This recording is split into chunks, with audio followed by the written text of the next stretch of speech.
Hello. What do you do when you slip up? We're going to talk about getting back on track without guilt. So, I have for years had this cycle that from the time I started trying to lose weight before even, I would do everything hardcore. Let's do 100%, get it all done. I'm going to lose weight. Everything's going to be perfect. I'm going to do the things because I would want to prove that I could do it right so that I could get it done faster.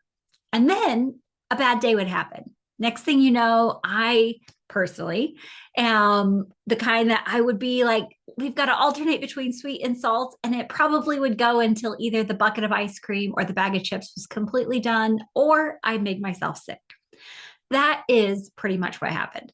And then I would feel terrible. I would feel miserable from all that I ate. And I would feel miserable because I felt so guilty that I hadn't done it perfect. Like it was a it was a proof. It was proof that I did not actually want to lose weight, that I wasn't serious enough about it, or I wasn't committed enough. I wasn't motivated enough. This is normal. Life happens. So every time I would think that I was not good enough, I wasn't being okay with it, it would get me to feel more demotivated in trying again. I help a lot of women and they're human. They have slip ups. They have things that happen that it's not a one straight line track all the way to their goal. And how you deal with that is going to predict the longevity of the weight loss happening and maintaining that weight loss. So you're normal. Let me tell you, in case you didn't hear me in the back, you are normal. You are human. Humans make mistakes.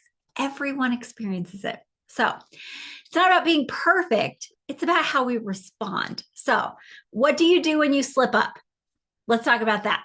Let's get back on track. That's the key part, the getting back on track. So the truth about setbacks, the slip up feels bigger than it actually is. So my one night of devouring the ice cream, and let's just tell you, it's the mint or the mint chocolate chip. Oh, it's the best, and it has to be some kind of salt. So I love Fritos. I love.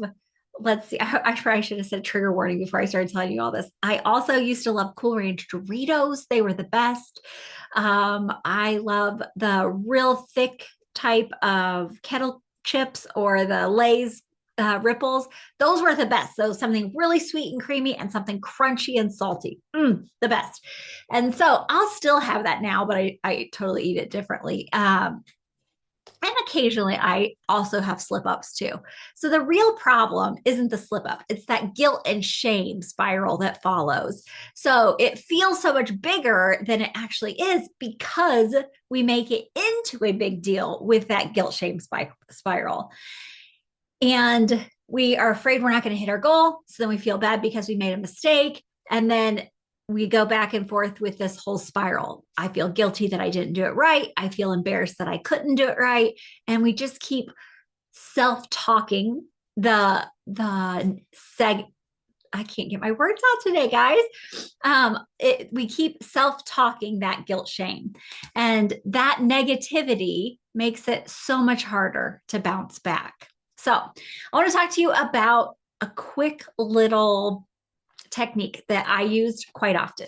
And so the first one, the faster we can stop the shame spiral, we can agree that that means that the faster we're going to get back on track, right? So whether it's at the end of the bag of chips or whether it's after a few bites, like whatever it is, just stop. Stop and recognize that nothing is too late. You haven't gone too far. Anytime you stop, if you left one cookie in the bag or one chip in the bag or one bite of ice cream that you left at the bottom, count that as a success. Catch yourself and just stop. Don't let that one choice turn into an entire off the rails day or week. My mentor used to say, why throw the whole day away when you still have some of it to save? And so that told me that anything I did was going to be successful after that. I get to choose the next thing. And so I would take a big breath, right? Yeah, I did not do what I wanted to do. Just acknowledge it. Don't judge it. Just acknowledge it. I, whatever. I didn't eat on plan. I overate. I had the ice cream and the chips, whatever it was. Just, I did it. Yep, I did it. Remember, it's about normalizing our humanness, not normalizing that this is how we eat and it's okay and that's going to be like normal and we should do it all the time. No, it's normal that we do that sometimes because we're human. It's normal that we did that because of whatever. So that's the next thing. The self talk. Let's reframe it. Instead of saying, I blew it, I suck, I'm never going to be able to do it. Yep, that happened. It happened. Now what? And so the next step, step two, is to find the why. Like, why did it happen? We're going to process it. So this technique is called pause, process, and pivot. So the second step, process. You can imagine what that means. Process what happened. So the first step, we just stopped. We stopped and said we did it. We acknowledged it. We just recognize it happened. And the faster we can get, and it's a skill, it's a muscle that we build, the faster we can get to stop, the stronger it is to have this happen without it being such a big deal. So step two, process it. What led to that slip up? Was it stress, exhaustion? Was it emotions, lack of planning? What was it?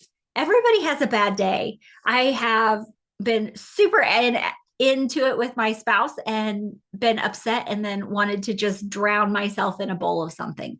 I have had a very intense work day where I had to use a lot of brain power and I'm tired. I'm exhausted. Maybe it's just kind of this low level hum of stress that just keeps going and going and going. Many times it's we take care of everybody else. The end of the day is the only time we take care of us, and we don't know other techniques yet.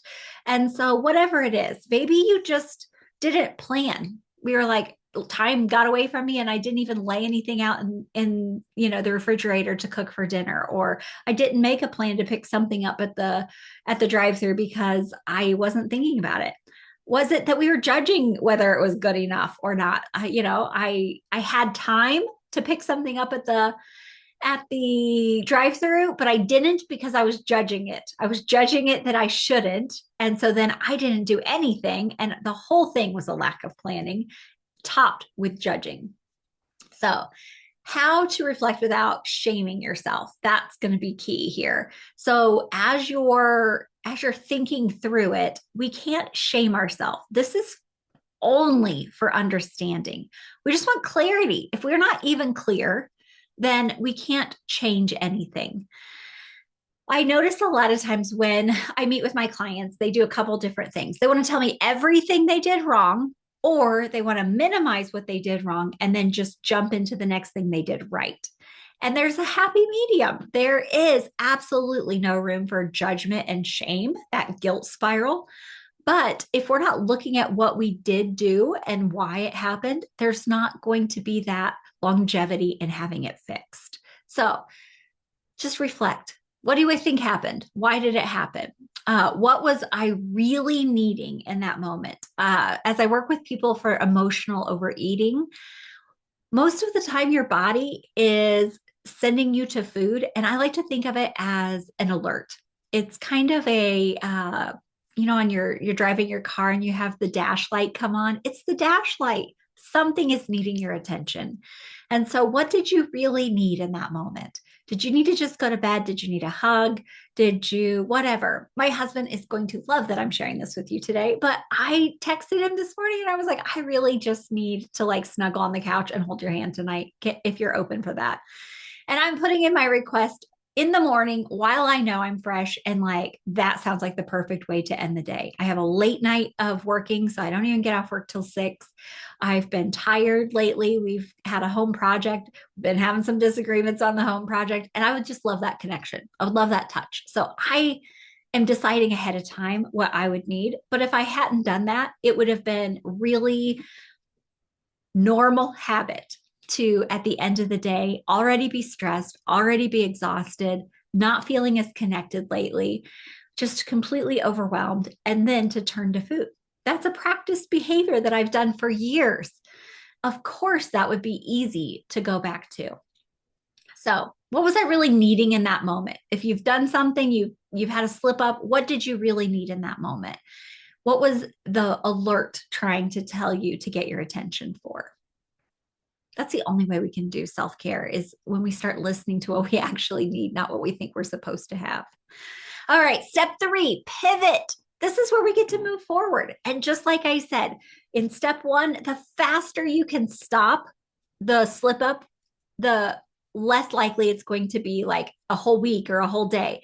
The also great thing, the pivot is so important. What can you do immediately? What action can you take to get yourself back on track? Maybe as soon as you have a slip up, you say, I immediately am going to stop, figure out what happened. And as I'm figuring out what happened, I'm going to get a glass of water and drink the water because our brain says water is good for us. It is the next best available thing in this moment. So maybe I overate. Maybe I ate off plan. It wasn't what I exactly wanted. Maybe I skipped my workout. I'm going to drink water. It's at least something that I'm doing well for myself.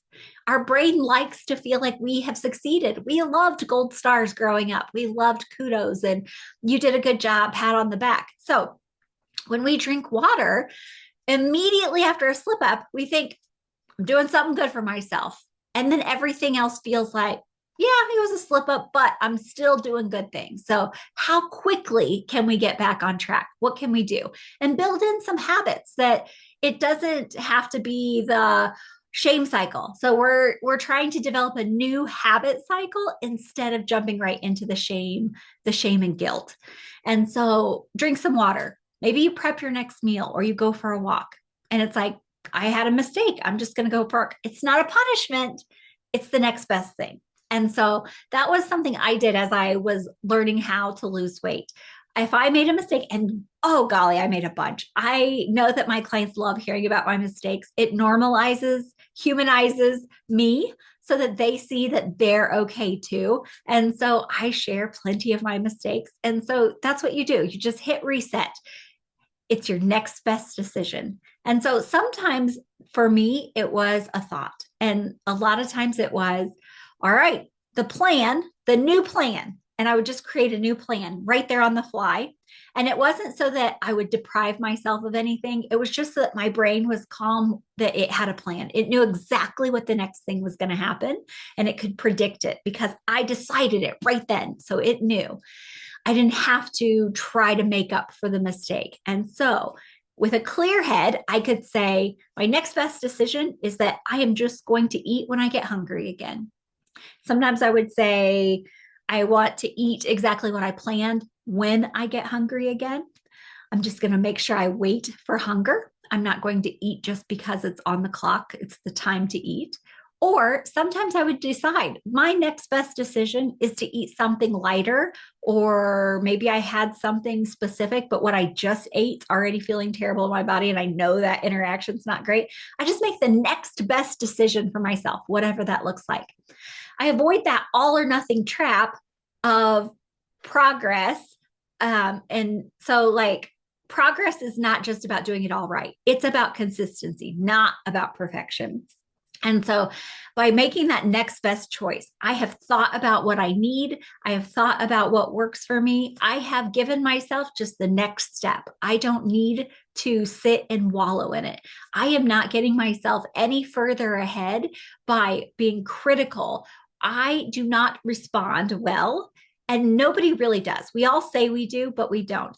So I don't respond well to criticism. I feel very guilty. I feel very lacking, not enough, very unmotivated, demotivated, whichever the right word is. I respond well to what I am doing. I respond well to a plan. I respond well to those types of things. And so I'm not looking for perfection anymore. I'm just looking for what's the next thing. And so when I drink that water, especially after some kind of a slip up, I know I'm doing great things for myself. I've got this. I am human. I made a mistake. It's all good. So, what we're doing with this 3-step process where we pause, figure out what happened, stop at the action immediately, right? Process, find the why. Why did it happen? What can we do about it? And then pivot, get right back on track as fast as we can, building those new habits to keep us getting back on track instead of quitting. So many people have this whole habit of dieting, doing really like all out. And then as soon as something happens, they feel terrible and they stop because of the fear of mistakes happening again and again and again, or they feel like they're a failure. So they want to get away from that feeling of discomfort, that feeling of fear, the feeling of failure. And that is so big and imposing to us that we are thinking that we are just terrible. It's never going to happen. So as we do this three-step process, it builds resilience for fewer setbacks in the future. It gets us to stop immediately. We're not as worried about it.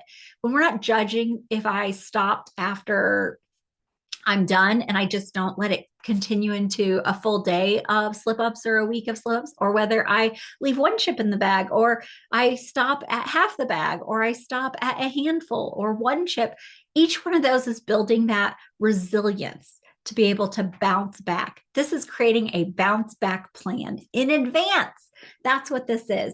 I loved being a gritty person. I think that I get quite a bit done. I have confidence to face fear and do it anyway. And yet, sometimes when it's really super connected to me, I feel like I'm a failure and I used to want to quit all the time. And so when I can build that bounce back, that resilience, that is so much more important than being able to strong arm through something. I would strong arm through it and do it anyway, but I would do it thinking I was terrible and a failure and I was a mistake, not just that I was making some mistakes. And so that kind of thinking about yourself, that self-thought, it catches up with you if you're not watching it. And so it caught up with me last year. I ended up hiring a coach to specifically help me get back some confidence. And it was all the thoughts I was thinking about myself when I would make mistakes. So this is all stuff I've practiced and known from the time I've started losing weight this way. And so I want to make sure you hear me so that you can have the experience from me instead of having to make so much of this on your own. But the faster we bounce back, we're definitely wanting to be a resilient person more so than just a gritty person. The gritty person gets it done, but they drag along all of that discomfort with them. Resilience is like, yeah, it happened. And then we bounce back. It reminds me of those punching bags that were like, I think they were always like a clown, some goofy clown, and you blew them up when you were a kid. And then if you hit it, it like had a weight in the bottom and it bounced back at right back up smiling. And so that's what I want to be now. I want to be resilient. I want to know that if I make a mistake, I'm like, yeah, it happened. And then we just keep going. How would you talk to a kid, right?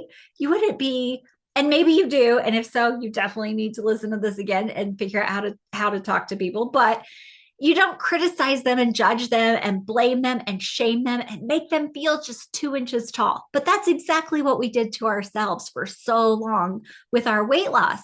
What we want to do instead, we want to bounce back up and smile and be like, all right, what's next? And that let's get it done kind of attitude. Let's keep going forward. Let's just be resilient and keep bouncing back. So, common triggers and making small adjustments. That's what we want to look at. So, do you have triggers? I know that if I am not getting along with my husband, I want to shut down and I want to go sit in my chair and eat. I want to watch TV. I want to stay up later than him so that I can like nurse my wounds in private when he's asleep and eat all the food. If I am really exhausted and tired, if I am really into a TV show and I don't want to hit the power button and turn it off, I know that it starts to trigger some different types of decision making that I wouldn't normally want. So make small adjustments, have your TV to automatically shut off. Tell yourself it's okay just to go to bed. Give yourself a nice mug of hot tea or an electric blanket so that you feel comforted in a different way. Small little adjustments. All right, we're going to shift our focus from the short-term slip-ups to that long-term habit. So you heard me say that the short-term slip-up, we had made a mistake, whatever it was. Instead of just keep making little mistakes that keep building on each other, we're looking at that long-term habit. So how can we get back to it? Most of the time, forever. That's what I keep telling people. We are creating habits that we are willing to do most of the time, forever.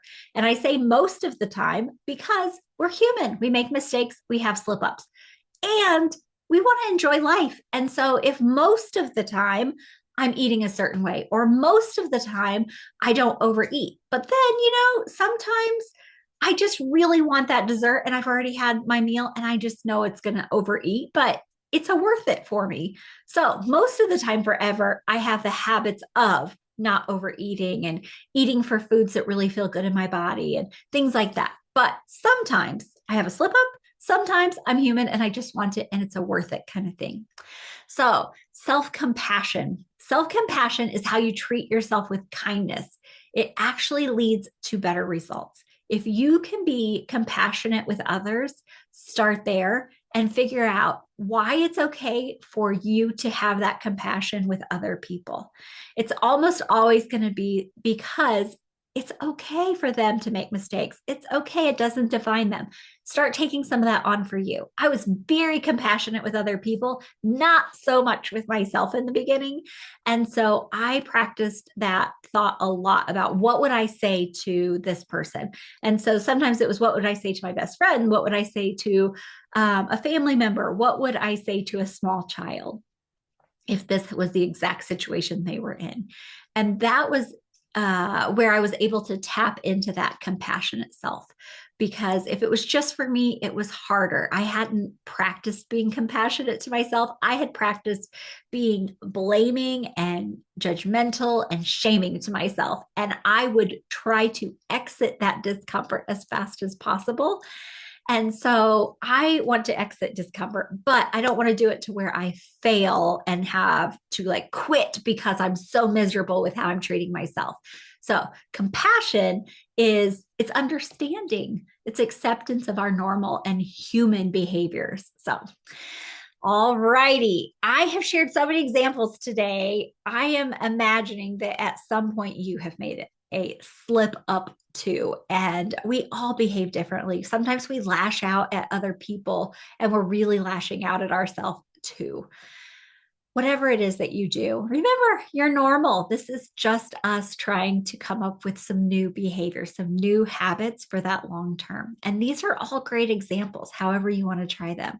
So the next time a slip up happens, use that pause, process, and pivot framework and see how that goes for you. See if you can stop it faster, see if you can get back on track faster. And the faster that happens, it really, even if you haven't figured out how to not shame yourself yet, the faster you stop and the faster you get back on track, it eliminates the amount of time you have to shame yourself.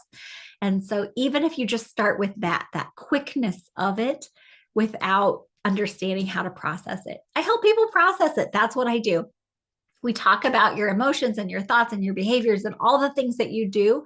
And then why did you do them? What was your body really needing? What is the habit that you have formed when this situation happens or that one? And then what can we do? How can we prevent it? How can we take better care of ourselves in the moment when it happens again? I love coaching people. I love helping them. It's like we're just building this very compassionate self, this life for ourselves that is all about taking care of us and others and really loving and enjoying life. And weight loss and all of those emotions all tie together. It absolutely does. All right. I want you to remember one slip up does not define your journey. It is amazing how many slip ups I've had, and yet I've lost over 60 pounds. It did not define my journey, but man, did I learn so much with every one of those. As I quit worrying about preventing slip ups as often, I was able to minimize them. And I learned so much from each and every one of them. So I wasn't afraid of them anymore. It didn't make me a bad person. It didn't make me a failure. It was just a slip up, a mistake. Okay, share this episode if you have a friend who needs a reminder that progress isn't about perfection. Because we all have that friend who wants to make everything perfect and do it the right way. I've been told myself, if it's worth doing, it's worth doing well. But That doesn't necessarily mean that it has to be perfect, right? Stay tuned. At the end, it'll tell you how to take the free course. There's a 5-day free course that I've made for you so that you can kind of start your journey too. I would love it. And then I have a webinar coming up next month. So if you want to hear more about that, you can go to the website and it's all over that. And I will see you next time. Bye. That wraps up another empowering episode of the Concierge Weight Loss Podcast.